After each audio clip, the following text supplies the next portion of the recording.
¿Qué va a pasar con la cosecha, época de cosecha? ¿Cuál es la situación? Mirá, María tiene Belén, sorgo y soja, ¿no? ahora se está levantando girasol, soja y maíz. Atención con todo esto. Fundamental, lo que recién mencionaba Diego, en el este de la provincia de Buenos Aires. Yo tengo algunos productores con los que he hablado ahora y me decían, me estoy apurando ya mismo a levantar la cosecha porque de girasol, por ejemplo, en la zona de Pringles, en la zona de Tandil, porque viene el agua y si viene el agua después no podés entrar al campo, no tenés piso, no podés entrar de ninguna manera a levantar la cosecha y ahí empezás a perder o a rezar que pare de llover, que es lo que me decía el ministro Burjaile este miércoles en el marco de la conferencia de ministros de América del Sur, cuando le pregunté por el tema de las inundaciones. Le digo, ¿están preocupados? Pero obvio que estamos preocupados. Tenemos una cosecha contemplada en 130 millones de toneladas y lo único que tenemos por hacer es rezar para que no llueva. ¿Por qué? Porque está todo dado para que... Perdón, pero eso, viste, hay que sacar en el buen sentido, rezar, lo digo en el buen sentido, porque realmente... Porque Bergman también dijo, recemos, está bien, bueno, sí, pero realmente rezar, ahora no se puede hacer mucho más. Sí, pero hay que tomar medidas. No es lo que dijo Bergman, no es lo que dijo Bergman, eso es real. Pero bien. Cuando uno tiene la cosecha lista y está todo para ser levantado y empieza a llover, no hay mucho por hacer. Tenés que esperar a ver qué pasa, si llueve o no llueve. Digamos, no tenés mucha alternativa. Y si llueve, los campos se inundan. No hay nada que hacer contra eso. Pero a ver, pérdida de cosecha se ha cuantificado, por todavía ejemplo. Todavía no. Hay lugares donde directamente no puede entrar la cosechadora, no se puede entrar al campo. Pero estamos arrancando... Se perdió otra que, digamos, hay una parcialidad que se puede cosechar y otra no. Puede ser, sí, claro. Bueno, y otro que hace como vos, que diga, apurémonos para cosechar antes que venga el agua de nuevo. Tal cual, depende de la zona y el momento en el que hayan sembrado. Vos tenés productores que ya levantaron o ya no pueden pasar, ya no pueden entrar al campo y perdieron todo y tienen la peor cosecha de soja de los últimos 30 años. Depende del campo, depende de la zona. Además, con la disparidad que hay en lluvias. Vos por ahí tenés un campo en una determinada zona que te llovió muy bien y a los 5 kilómetros tenés una zona que se inundó completamente. O sea, hay mucha disparidad. La lluvia viene muy esquiva. Y aparte, se ha perdido, pero todavía no hay números. Y acordate que también hay otro tema que es el estrés animal, ¿no? La vaca, el novillo, la ternera, se estresan, dejan de comer y se mueren. Claro. Bueno, entonces es un problema. Totalmente. O sea, es un arrastre. En las patas, se les caen las pezuñas. Muchos problemas, sí. Con el agua muy seguida la pezuña de la vaca sufre mucho. Exactamente. Y además la situación lechera, ni hablar. O sea, lo que ha pasado en las zonas productivas, que han tenido un abril del 2016 durísimo y que después, a fin de año del año pasado, volvió a llover y otra vez se enfrentan a otro abril llovedor. La verdad que el panorama es desalentador, porque además el otoño y el invierno se pronostican como de lluvias excesivas, de más de lo habitual. Así que esta situación indudablemente vino para quedarse. Por eso, Antonio Barabelén, me parece más que interesante escuchar a Omar Príncipe, el presidente de la Federación Agraria Argentina, con quien tuve la oportunidad también de conversar, y lo que plantea es, de verdad, un cambio productivo, empezar a pensar cuál es el modelo productivo de la Argentina y que las leyes de emergencia, de uso de suelo, de arrendamientos, de ver qué se siembra, cuándo y cómo se traten en el Congreso. Casi todo el oeste argentino está con problemas hídricos, con inundaciones, alude, miles de pequeños productores, agricultores que han perdido todo y que, bueno, un poco no escapa lo que viene pasando en los últimos meses en toda la Argentina, ¿no? Como viendo por televisión, nosotros estamos recorriendo la zona, pueblos enteros que están afectados, gente que pierde en zonas urbanas, están perdiendo sus bienes personales, por eso este impacto social y el impacto ambiental que hay también nos hace pensar que en la Argentina tenemos que trabajar más allá de la cuestión de la emergencia, de la emergencia agropecuaria, de la emergencia hídrica, de la emergencia nacional y de la emergencia social.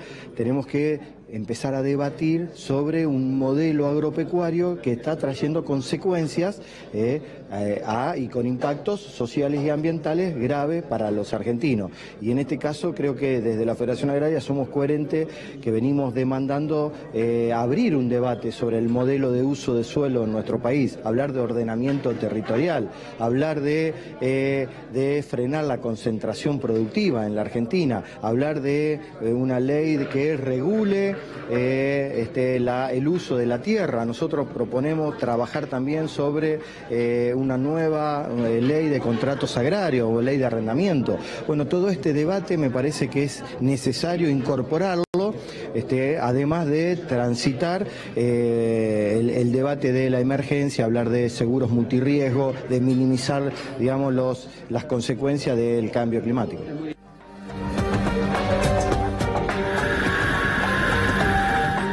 Bueno, esta es la situación, ¿no es cierto?, que se está viviendo, y nos parece muy bien el esfuerzo mancomunado de los distritos, como puede ser Santa Fe, Córdoba y Buenos Aires, para ponerse de acuerdo, hacer obra pública e invertir, con la mano y digamos, corazón, sin perjudicarse uno a otro. En un país que desde hace años es suelo y soja, que no haya una política de Estado para cuidar el suelo con el cultivo, me parece un despropósito.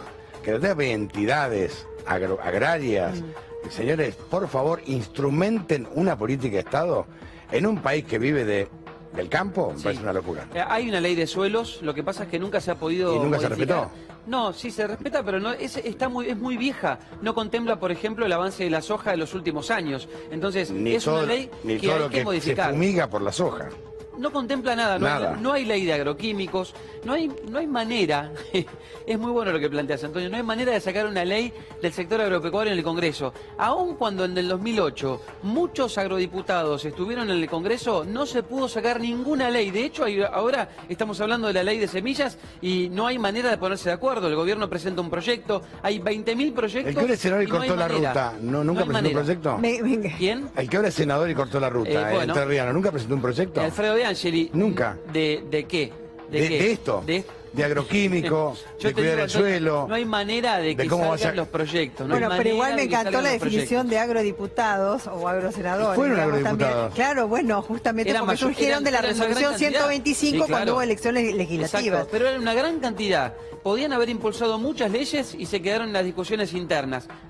Por ese motivo, hoy no tenemos, por ejemplo, una modificación de la ley de suelos que mucha falta le hace a la Argentina, porque cuando hablamos de cuidar el suelo y del avance de la soja o de las medidas políticas, bueno, los legisladores también tienen que estar en esta discusión, que no y solamente es en el Congreso donde se tiene que debatir. ¿Qué vas a cultivar? Sino es qué agroquímico vas a usar, cuál está permitido, todo, absolutamente todo. El tema del glifosato es una discusión de fondo, de verdad. Antonio, no hay estadísticas sobre el uso de agroquímicos en la Argentina de manera oficial. No hay números oficiales sobre agroquímicos en la Argentina. Ese es un gran problema. ¿Por qué no los hay? Es otra discusión. Ahora, el SENASA o los organismos que pueden intervenir tendrían que hacerlo y poner esas estadísticas a disposición de todo el mundo. Pero no las hay en la Argentina. Es increíble que con lo país agropecuario que somos, que vivimos de la exportación, porque yo estoy hablando de la cosecha gruesa, y cuando digo que nos va mucho en la economía de la cosecha gruesa, es porque hay cerca de entre 15 y 20.000 millones de dólares que ingresan de la cosecha. O sea, somos un país netamente agroexportador. No hacemos monitores. Tenemos cultivos en la Argentina y vivimos de esto. Claro. Es la principal industria que tiene la Argentina. Ahora, si no nos preocupamos en que los legisladores estén a la altura de las circunstancias o los políticos también lo estén, bueno, vamos a tener consecuencias que pueden llegar a ser dramáticas y drásticas, y que en algunos casos pueden involucrar hasta pérdidas humanas cuando el agua, por ejemplo, como vimos 1000 veces, llega a las ciudades. Les tapa el cuello. Muchísimas gracias, Daniel. Gracias. Y te invitamos también a que vayas a buscar a los agrodiputados y agrosenadores para hacerles notas que las compartiremos aquí. Seguro. Y debatiremos. No, que vengan y debatimos el tema, también. Porque me parece un tema para debatirlo de verdad. Desde ya. Y también debatir el proyecto del país que queremos, si va a ser solamente agroganadero o hacer un país industrial. El granero del mundo y agregarle valor también a nuestros productos primarios. Esa fue la Segunda Guerra Mundial, recordémonos. Desde ya.